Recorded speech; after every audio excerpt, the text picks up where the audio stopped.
souvent grand, qu'on perd le sens. Il n'a pas dit, aimer, ce n'est pas être ami avec quelqu'un forcément. Aimer, ce n'est pas aller forcément dans le même sens des pensées de quelqu'un. Aimer, là, c'est avoir de la compassion pour les autres. Si vous ne pouvez pas aider quelqu'un matériellement, vous pouvez l'aider spirituellement.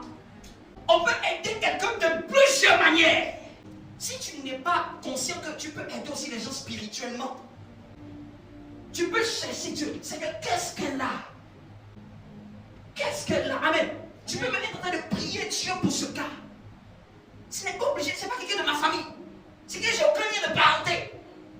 Et donc il faut quelqu'un qui va se mettre à la brèche pour cette personne. Quelqu'un qui va le pleurer devant la face du Seigneur. Pourquoi, Seigneur? Ça peut être plusieurs cas. Ça peut être des gens qui sont mariés, et puis ils arrivent à enfanter. Puis tu ne peux pas savoir comment Dieu peut t'utiliser si tu ne te mets pas à la brèche pour les gens. N'aimez pas le confort de la vie chrétienne. Donc, il faut savoir quel genre d'être humain tu es sur la terre. Nous sommes en mission. Je vais vous donner un symptôme. Quand quelqu'un vient t'expliquer tes problèmes, il est en train de dire c'est en toi que se trouve la solution. Au mieux par toi, il y a une solution qui vient.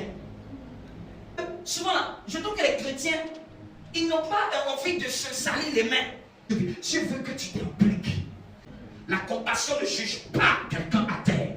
Et je vais dire la fois dernière, même si c'est de sa propre force qu'il s'est trouvé à terre, la compassion ne demande pas d'enterrer quelqu'un qui est à terre. Vous me comprenez? Même s'il a péché pour se retrouver à terre, si je le crois, je dois avoir de la compassion pour le relever.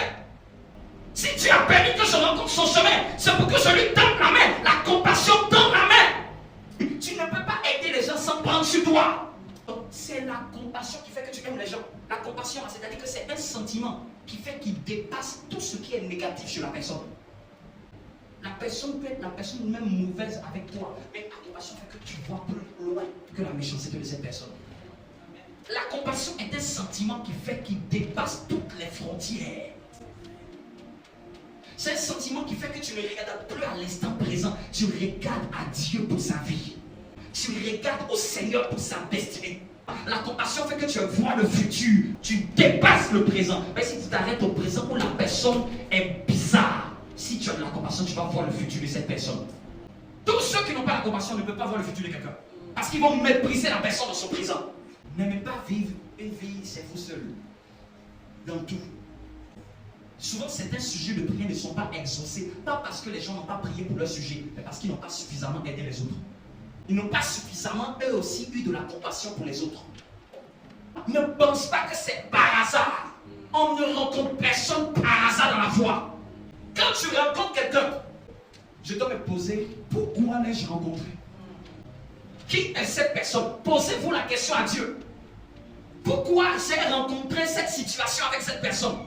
Pourquoi est-elle venue m'expliquer son problème? Pourquoi m'a-t-elle expliqué son rêve? Pourquoi je l'ai vu? Pourquoi c'est à moi qu'elle est venue se confier? Le hasard n'existe pas au ciel.